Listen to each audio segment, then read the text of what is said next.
petitions from candidates as counting looms. More disappointed voters in Madang.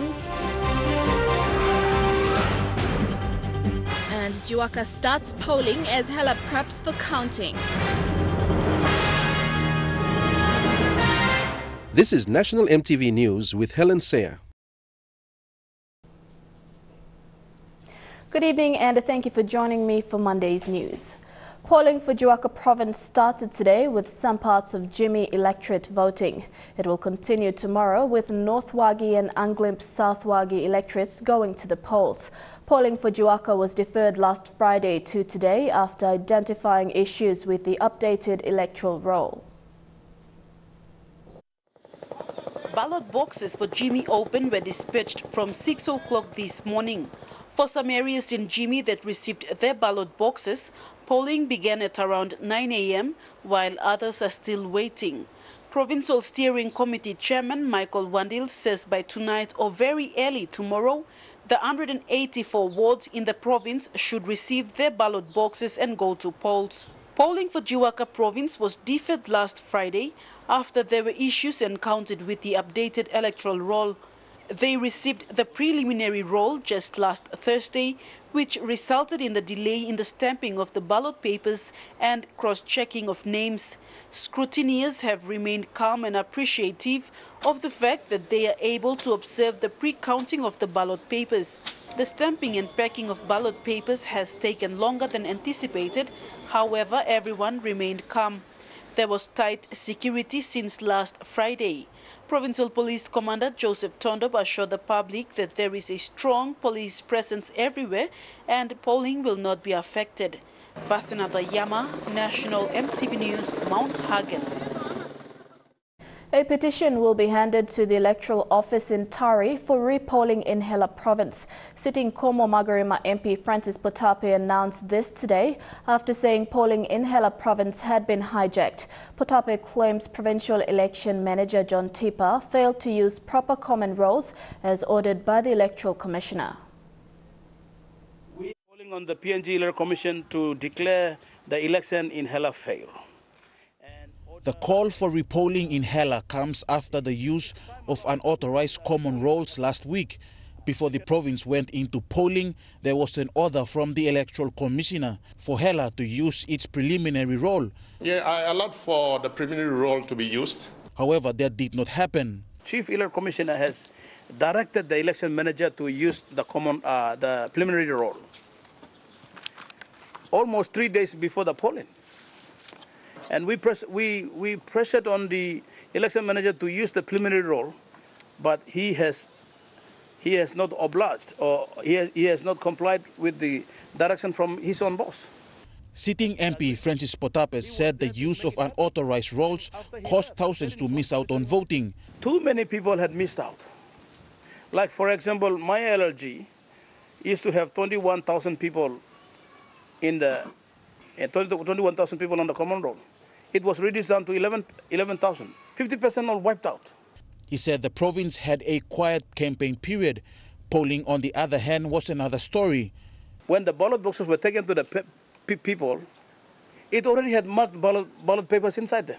Hela province, widely known for its violent tribal fights and security issues, Potape and Hela regional candidate Ben Perry said the Electoral Commissioner must take heed of the matter as tensions are growing in the province. Hela is not an ordinary province. Hela hosts the LNG project. What happens up in Hela is not only a concern for Hela, it is a national security problem. Correct. So the nation must take note of that, and we call up on the Electoral Commissioner. Don't allow the people of Hela to release their frustrations through any other means. Meanwhile, Provincial Election Manager John Tipa said counting will go ahead as planned. However, a petition will be presented tomorrow to call for repolling in the province, something Electoral Commissioner Patiles Gamato said cannot happen. Once the polling station is closed and the ballot boxes are closed, we cannot reopen the ballot box again and poll again. Stanley Ovett Jr., National EMTV News. This morning, eligible voters in Ward 2 of Madang Urban demanded election officials stop polling because their names aren't on the electoral roll. The voters in Ward 2 are part of voters in the other 8 wards of Madang Urban who are raising similar concerns. Names of 2 candidates who are contesting the regional and open seats were also not on the electoral roll. Martha Louise files this report from Madang. At around 9 o'clock this morning, voters gathered at their respective wards to cast their votes.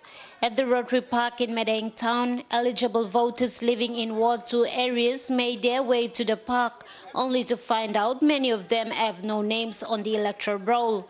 The voters told officials to explain why their names were not on the roll, despite having lived in the area for many years.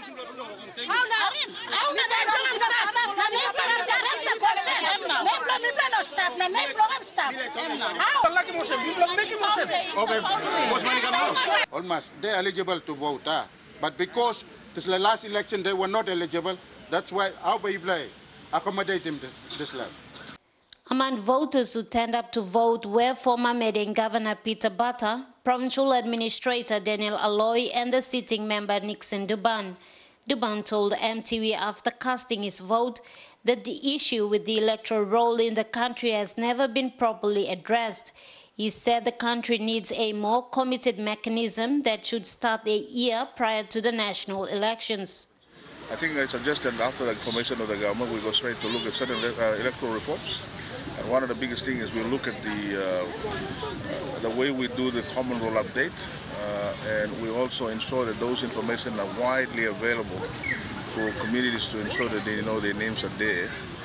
And we must also introduce other reforms, also on the availability of, currently there is no clear reforms on the way forward, even for people who run for public office. We have to have certain criteria that are very strict. Another voter says there were too many discrepancies on the electoral roll, which left many eligible voters disappointed. Discrepancies on the number of names of the people, but these are the human errors, and I think the blame should also go to the people that when they knew that their names are not on the common roll, they should come in quickly to change it. In the other polling venue, Madang regional candidate Peter Yama's name was not on the electoral roll. Madang Open candidate Simon Mathon's name was also not on the electoral roll. Mathon says he enrolled 4 times in 4 years, yet his name was not on the electoral roll. Adding thousands of people who have also enrolled since 2012 do not have their names on the electoral roll. Martha Louise, National EMTV News, Madang. Hela election manager John Tipa says Hela is ready for counting. Tipa said polling was completed successfully. In a phone interview today, Tipa said polling will progress tomorrow as additional security forces arrive in Tari. Meanwhile, he said 250 ballot boxes are ready for counting, despite reports of tampering and 7 boxes left stranded in Pacquiao. All have the boxes here, just that Heli Solution did not insert and extract 7 of our boxes from Pacquiao LLG in Proba Lake Pacquiao Electorate. There is no chopper, and people got frustrated after 7 days, and they did destroy the boxes, thinking that they already missed out. So we're into counting now, so my plea to the people is, the candidates, everybody is to let's respect the process. If you've got any grievances, please. The appropriate avenue to address this is the Court of Disputes and Returns. And that's the way to go.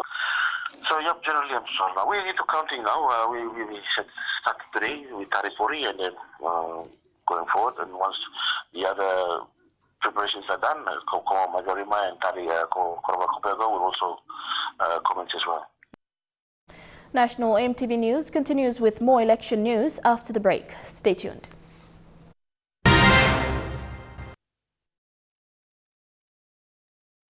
Welcome back. Scrutineers assigned to oversee polling in the Karukuhiri electorate, Central Province, observed that the common roll update carried out last year ironically left out more people than it was rolled out to include. By midday today, polling in Papa Village was crawling to a close. Polling officials said about 600 of the 1,000 eligible voters had already voted since yesterday.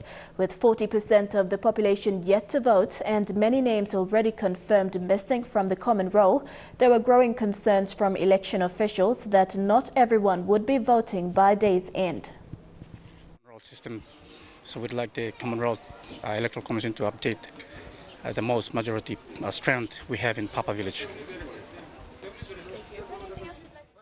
Eligible voters who missed out when the supplementary rolls were not used last week in the autonomous region of Bougainville were given a chance today to cast their votes. Although a minor issue on several names not registered on the voter roll, polling was smooth throughout the region. Fabian Hakalets files this report from Buka. The autonomous region of Bougainville returned to polls today. At the Berlisi Park in Buka town, polling captured eligible voters who missed out, while supplementary rolls were not used last week. More voters turned up to cast their votes, even some accompanied by their children, to get a feeling of how polling in elections are conducted, as they will also cast their votes in future. Team 53 of Chitalato were present to ensure a smooth polling. So, the supplementary law 2012, which we enable in the speed map process law, locative name law, line usative start law, NARPLA roll, the present one. Meanwhile, on Saturday, the Australian Defence Force aircraft airlifted spare ballot papers to complement the shortage, if there was any, in the autonomous region of Bougainville. Acting Election Manager Desmond Timiaso told EMTV News that he anticipates polling will be completed by Wednesday this week. In Buka, Fabian Haklitz, National EMTV News. Over 20 candidates contesting the 4 seats in NCD have presented yet another 3 petitions to Electoral Commissioner Patiles Gamato this afternoon. The presentation of these petitions comes 24 hours after separate incidents of disputes and abuse at the 3 counting venues. The candidates met with Electoral Commissioner Patiles Gamato minutes after the press conference at 4 p.m. today. Their petitions include replacing NCD Metropolitan Superintendent Ben Turi and for counting to take place only during the day. Commissioner, this is the petition, and of course a copy of the other petition that we have given to the Police Commissioner for the immediate removal of Metsul Ben Turi from that office and to install a competent, professional, matured senior police officer to continue on. Only that will then give us some comfort, level of security, and assurance that the counting can proceed. The Electoral Commissioner is expected to make a response to the 3 petitions at 3:30 p.m. tomorrow. Thekla Gunga, National EMTV News. In other news, PNG society is evolving rapidly, and a clear way to measure this transformation is the way Papua New Guinean women are seen and promoted. Women across the country and the Pacific have been bolder and more vocal than ever before, shattering glass ceilings in sectors and industries across the board, all the while demanding gender equality and women's empowerment. In our largely patriarchal society, it's no secret that over the years, women have faced unavoidable challenges, been heard and seen. Some may even argue that women face harder obstacles than men. So the women that have surmounted all odds and smashed glass ceilings while making their way to the proverbial top are celebrated for their accomplishments. Many of these women are given the titles Power Mary. EMTV News spoke to a Power Mary in the business world about the challenges that she has faced and what knowledge she could impart to aspiring female leaders. I think one of the challenges coming up and being in a position where I'm at is, not only your level of education, but as I mentioned when I was talking, was being able to grab the opportunities as they come And I think a lot of us as Indigenous women are sometimes afraid to grab those opportunities and to actually run with it, because sometimes those opportunities lead to things that will take you in a direction, and I believe that everything happens for a reason. So if that opportunity comes to your path, then you take it and it makes it into something a bit bigger. And I think that was across our discussion today, was around also that and how you could elevate that. To celebrate the great female leaders and to share ideas and stories, leading women across sectors in leadership across the Taurus and the Pacific gathered this morning for a Pacific Leadership and Governance Precinct panel discussion. The panel was held to coincide with this year's NIDOC Week, which celebrates the history, culture, and achievements of Aboriginal and Torres Strait Islander peoples. Visiting was Vonda Malone, the first Indigenous woman to be mayor for the Torres Shire Council, and she shared her experiences of being a woman of color in Australia and how she won in a male-dominated council.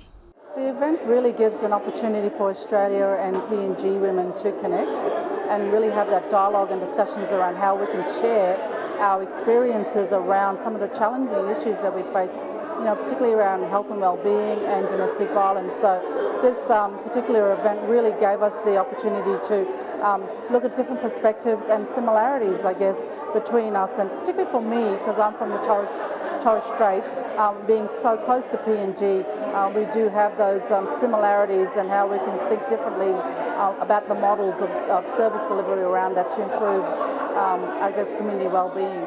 Leanne Jarari, National EMTV News.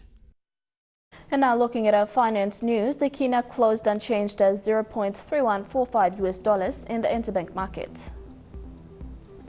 At Bank South Pacific, your kina was buying $0.307 $0.396 Australian dollars, $0.2657 euro, and 34.15 Japanese yen. Looking at commodity prices at New York close, cocoa closed higher, while gold, coffee, and copper closed the day lower. Crude oil closed higher, while palm oil and copper closed the day lower. And on the stock market, the Dow Jones closed at 62.6 points higher, the ASX closed at 36.99 points lower, and the All Ordinaries closed at 36.54 points lower. You're with National EMTV News. We'll be back with more after the break.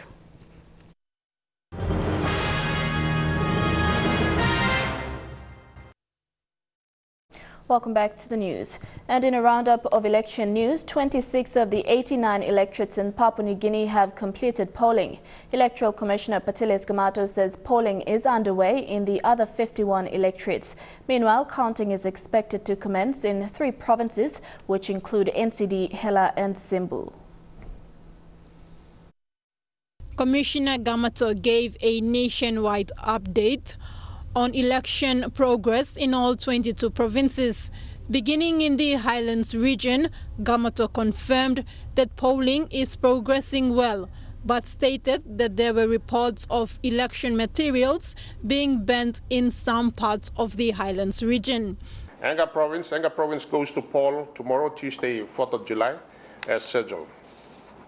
2 petitions were presented by candidates to replace returning officers for Wapa, Amanda and Manny.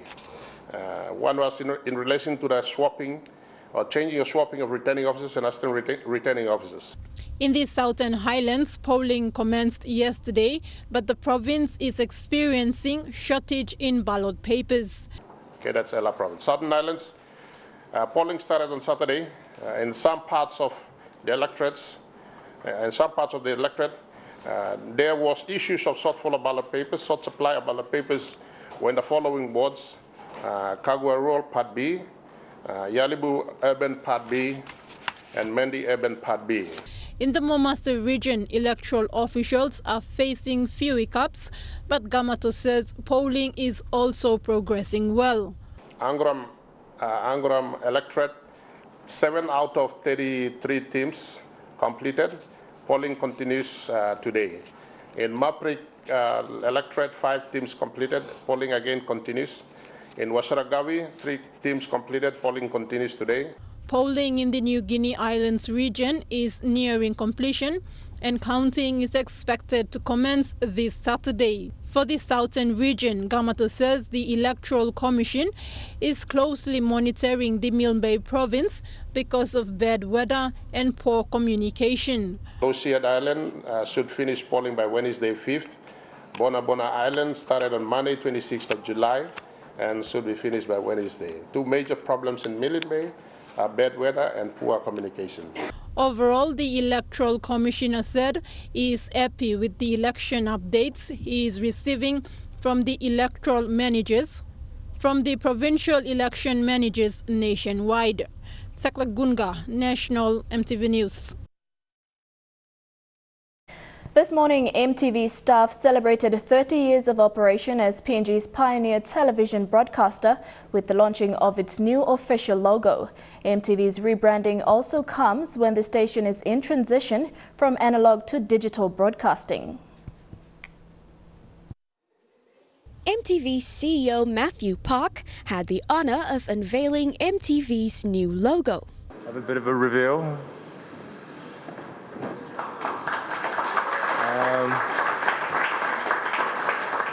Saying it was only the beginning of more dynamic expansions for EMTV.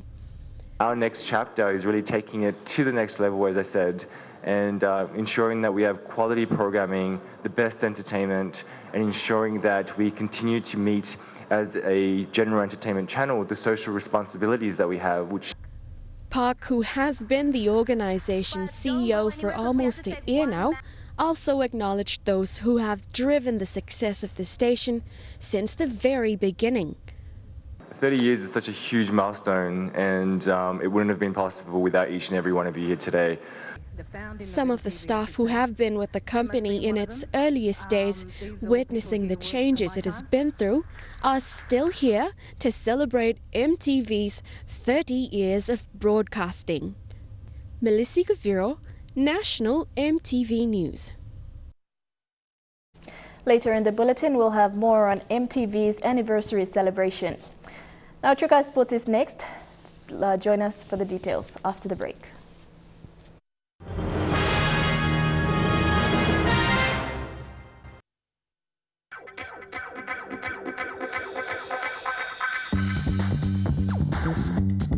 True Guys Sports.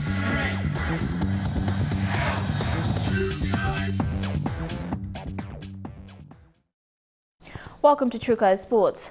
More female boxers in PNG will get a chance to take part in international events. The Amateur International Boxing Association has increased the number of female participants in international events from 3 to 5.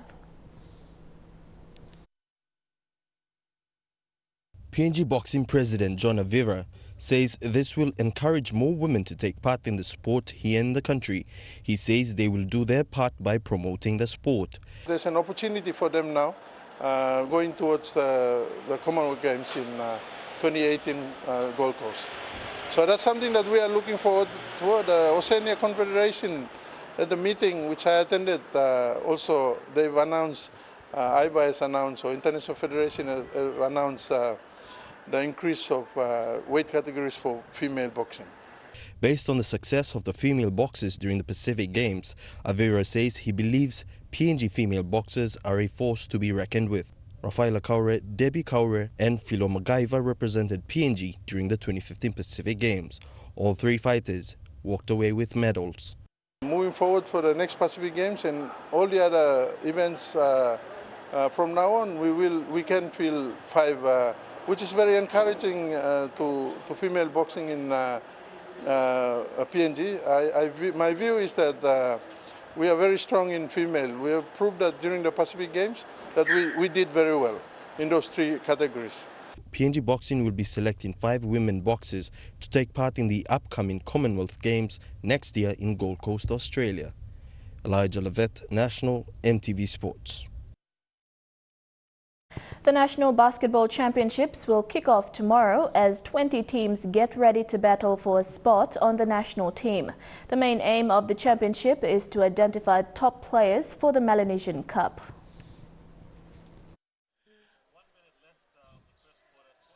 Representing PNG in the Pacific Games in 2015, the Wright brothers are ready to take on some of the best players in PNG in this year's National Basketball Championships. Among a total of 20 teams, 12 men's and 8 women's team, both Lloyd and Liam are looking forward to participating in the Nationals for Team Kavieng and will be hoping to make it into the national men's team.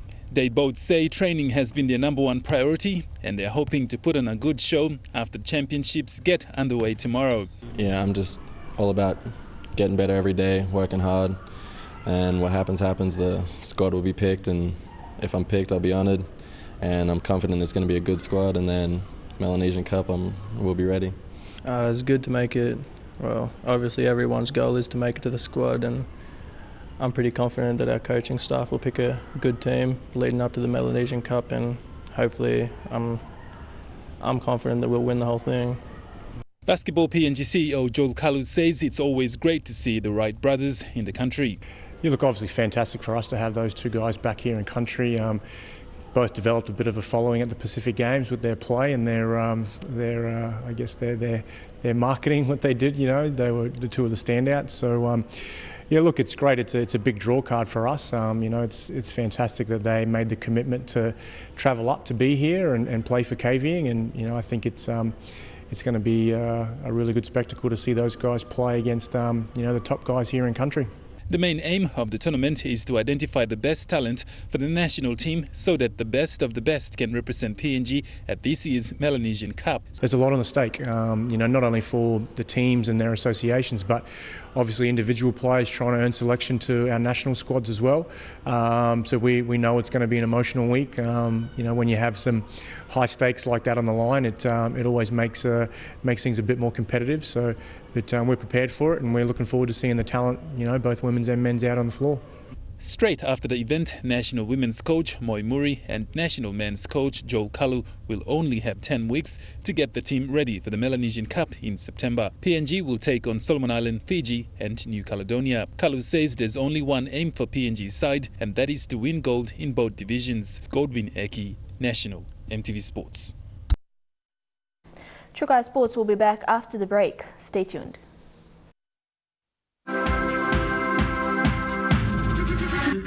True Guys Sports. Welcome back to True Guys Sports. Filipinos in Manila were dismayed over boxing star Manny Pacquiao's defeat to Australian Jeff Horn on Sunday. Pacquiao, who is also a Philippine senator, lost to undefeated challenger Jeff Horn by unanimous decision after 12 rounds of boxing.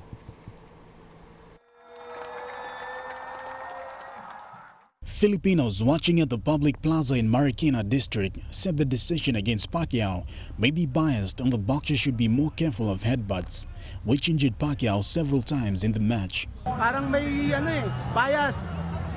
Kitang-kita kahit saan publiko. Alam nila kung sino panalo para sa atin. Sa puso natin, alam nyo rin yun. Bilang reporter kayo. Diba? Para sa akin, panalo pa rin si Pacquiao. Kahit saan man, kahit mag-rematch, sa kanya pa rin ako. Pacquiao and Horn dueled for the welterweight championship title in Brisbane, Australia. Filipino soldiers and evacuees in the besieged city of Marawi watched and expressed dismay. Wala! Klarong-klaro! Come on, it was clear that his face was already so beaten up and Pacquiao only had injuries here, and that was just an accident. His face was destroyed. How come he won? Hundreds of evacuees, government employees and soldiers turned up at the town's Capitol building to cheer Pacquiao during the hour-long boxing match.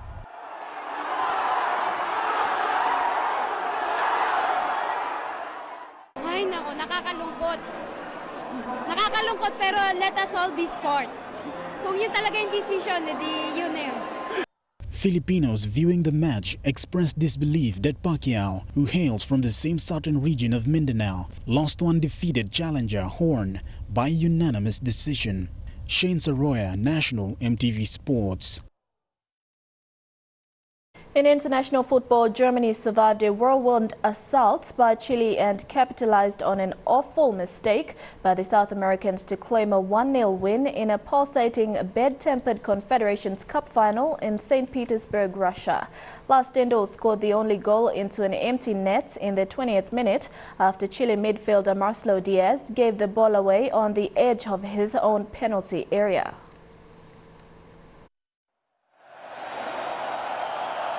Chile, playing their trademark high-octane style and driven forward by another relentless display by Arturo Vidal, dominated the match but were let down by poor finishing. Most notably, Angelo Sagal blasting the ball over the bar from close range in the second half. There was a controversial incident involving video technology in the second half when Chile defender Gonzalo Jara elbowed Timo Werner by the touchline. Serbian referee Milorad Mazic initially missed the incident but was alerted to it by the video assistants and then let Jara off with a yellow card instead of showing red. There was late drama deep in stoppage time when Germany goalkeeper Marc-Andre ter Stegen dived to push away an Alexis Sanchez free kick. The win could have been a bad omen for Germany, however, as no team has ever won the World Cup after lifting the Confederations Cup the year before. Jeremy Moggy, National TV Sports. And that ends Chukai Sports. The weather details after the break. Chukai Sports.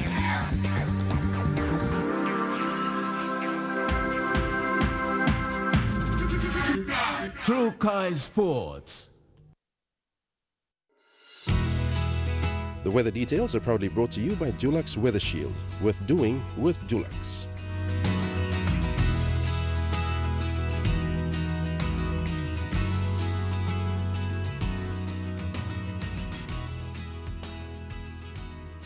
Your weather forecast for tonight and tomorrow in the southern region. Brief coastal showers in Port Moresby and Alotau, mostly fine in Daru and Papandeta, and a shower or two in Kerema. In the Mawase region, brief coastal showers in Lae and fine in Madang, Jiwaka and Vanimo. In the New Guinea Islands region, a shower or two in Lorengau, mostly fine in Kavieng and fine in Rabaul, Kokopo, Kimbe and Boka.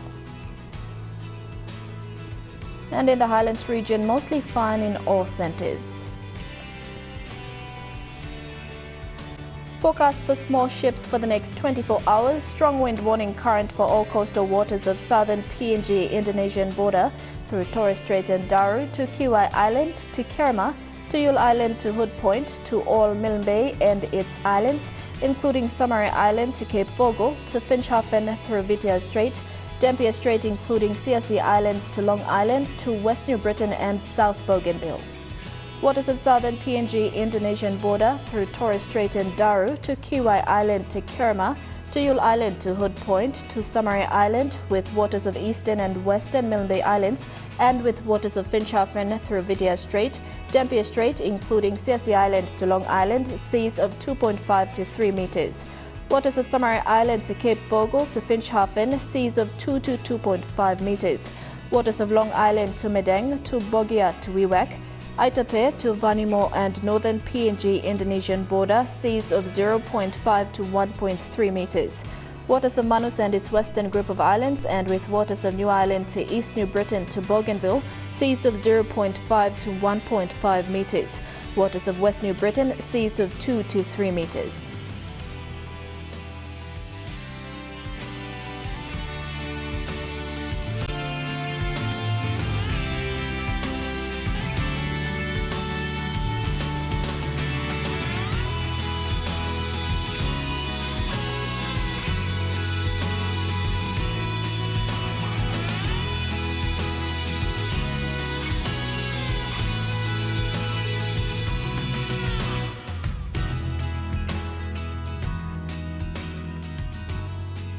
Ocean forecast for PNG areas in the Coral Sea. Seas rough to very rough with southeast winds at 25 to 34 knots with stronger gusts reaching 48 knots at times. In the Solomon Sea, seas rather rough with southeast winds at 25 to 34 knots. In the Bismarck Sea, seas light with patches rough with southeast winds at 10 to 15 knots with stronger gusts reaching 34 knots. And in the Pacific Ocean, seas light southeast to southeast winds at 10 to 15 knots.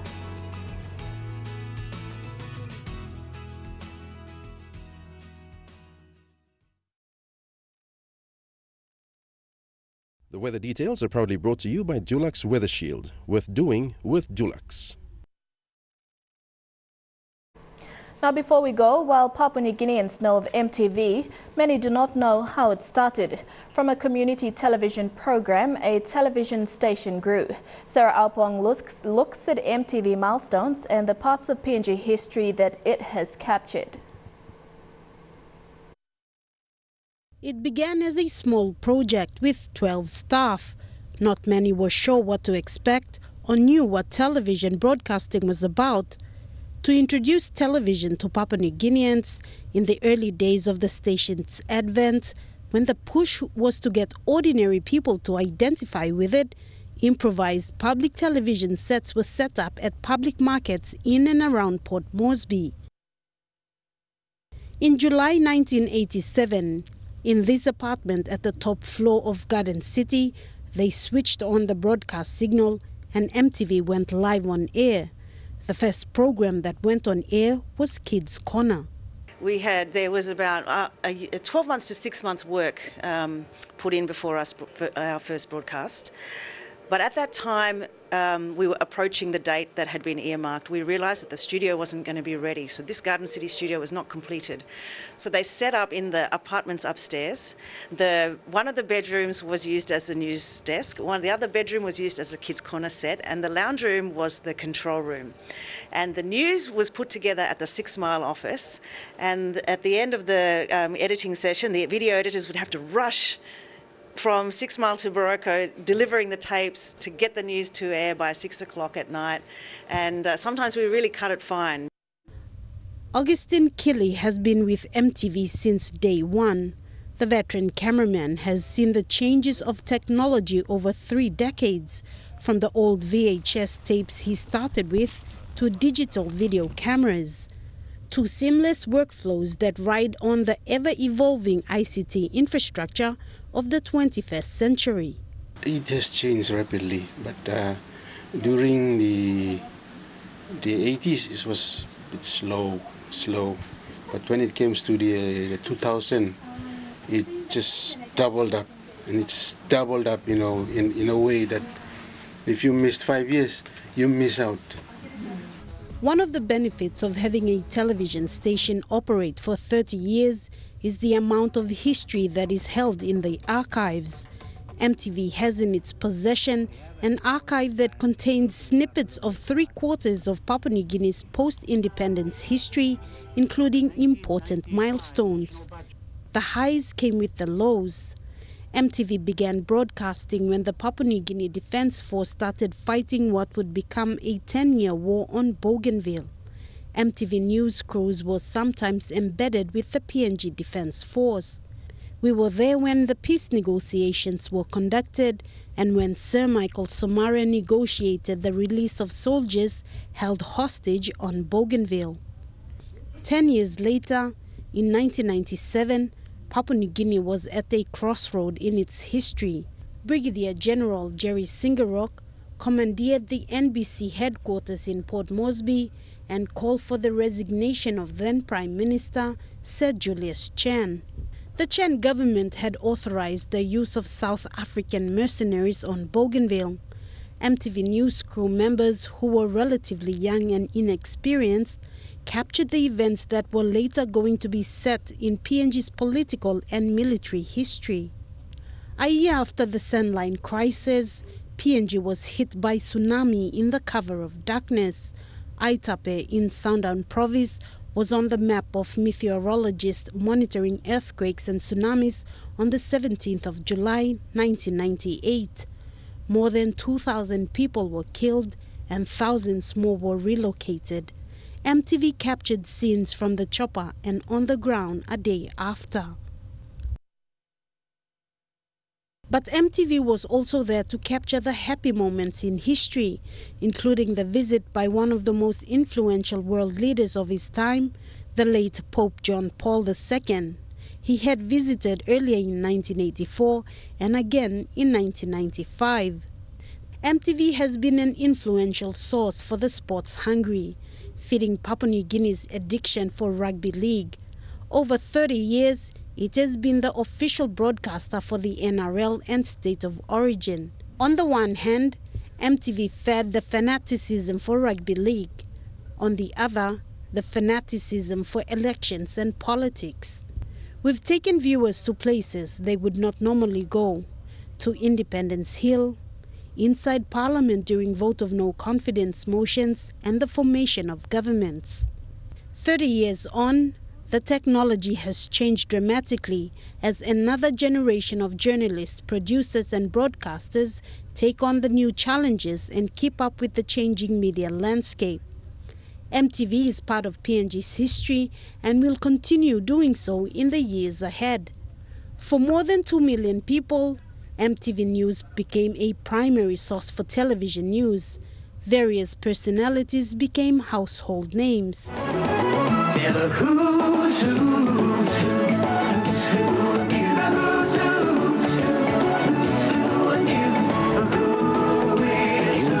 News, that's who. Good evening. Good evening. Good evening. Good evening. Good evening. Good afternoon. I'm Jerry Ginua. And I'm Jacqueline Tarwe. National election to Papua New Guinea is a high moment for Papua New Guinea. The election of representatives 1990. in their respective provinces. John Higgins, National MTV News. I'm going to do one more. I made a mistake there. Count me down. The police have shot one Rigo fellow dead, and a samurai bloke is... It is believed that the culprits, before escaping, washed their hands in the pool, leaving blood stains, and a security believed... It is believed that the culprits, before escaping, washed their hands in the pool, leaving blood stains, and a walkie-talkie... One more. Last one. Todagia Kalola, National MTV News. In Manus, Titigabi, National MTV News. Should be right. Let's go. And I'm Sarah Aupong, National MTV News. And that's the way it is on MTV's 30th anniversary. Coming up next, Year Vote 2017 with Neville Choi and Titi Gabi. On behalf of the news team, pleasant viewing. Good night.